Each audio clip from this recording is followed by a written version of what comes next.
Today we're in Shoreditch, East London, meeting UK beatbox champion Reeps 1. We're also going to be checking out his art exhibition, Attention Deficit Order.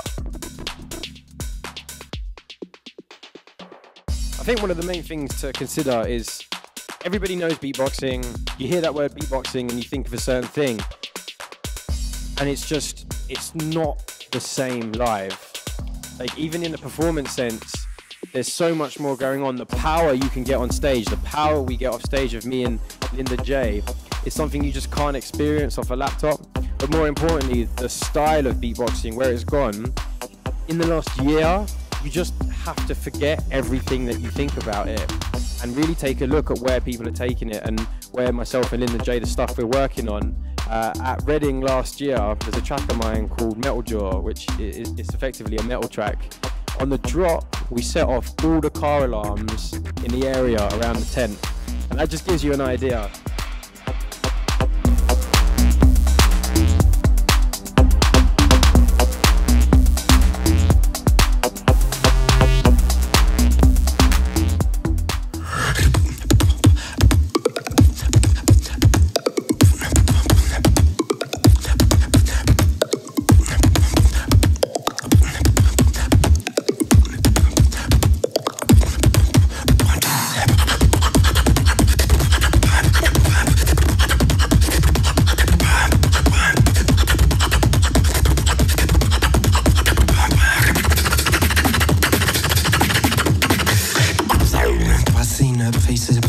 Before they pump, their jaws are rattling as they run.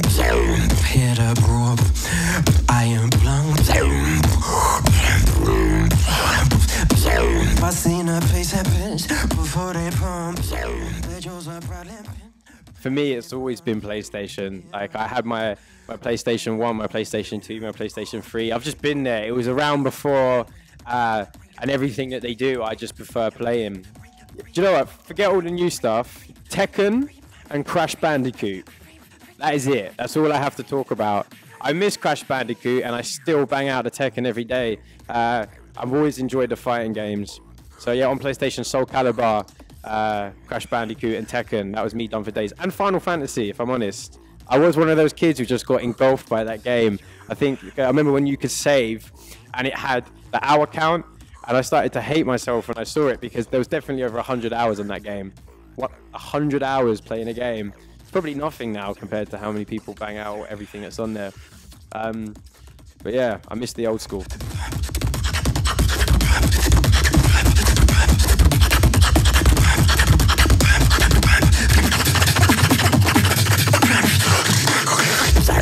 I seen her face before they pump.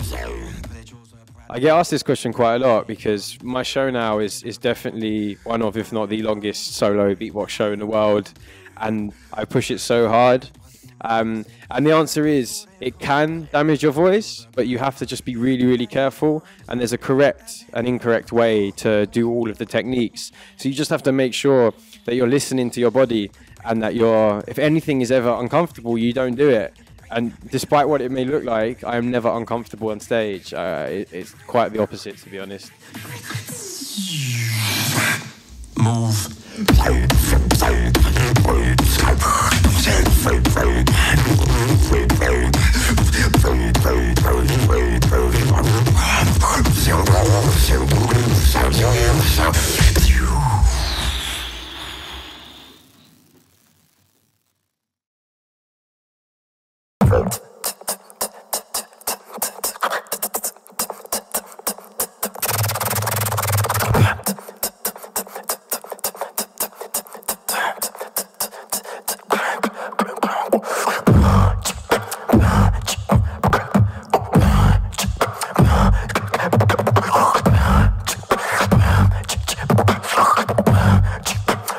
Rattle in my train.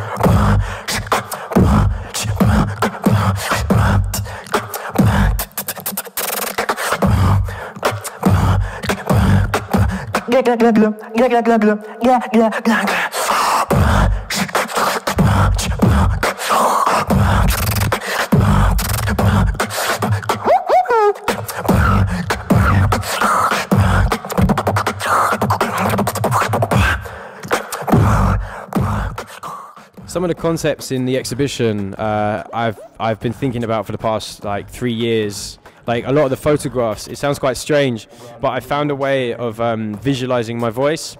So without using programming, I can use my voice to vibrate things that make really interesting and beautiful imagery. So I've been working on that for a number of time with a producer called Lyndon J and a technician, an artist called Zach Walker.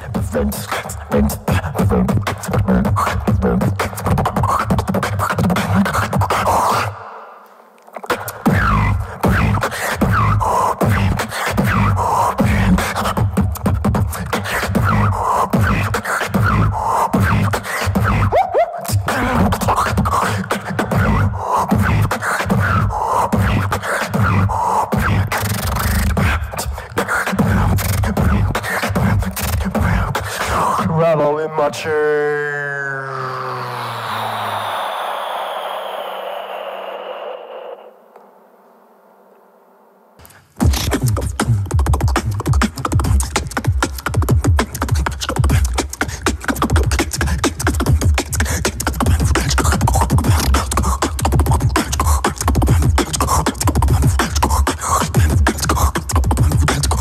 When I pull my trigger finger.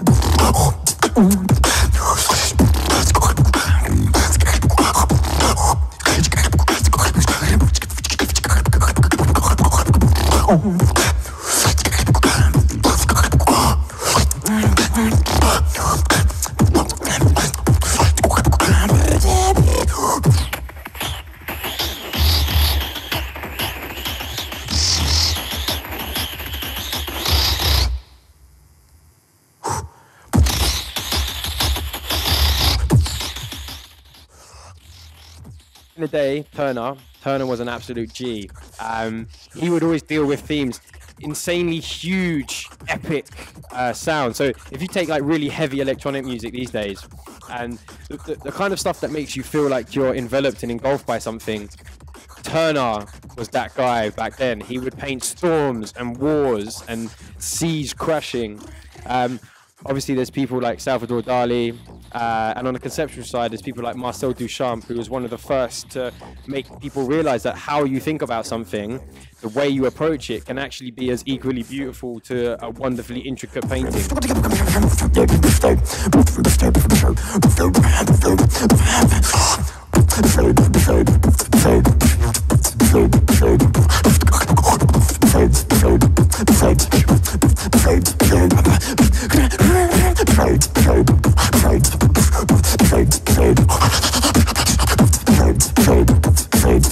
When I pull my trigger finger.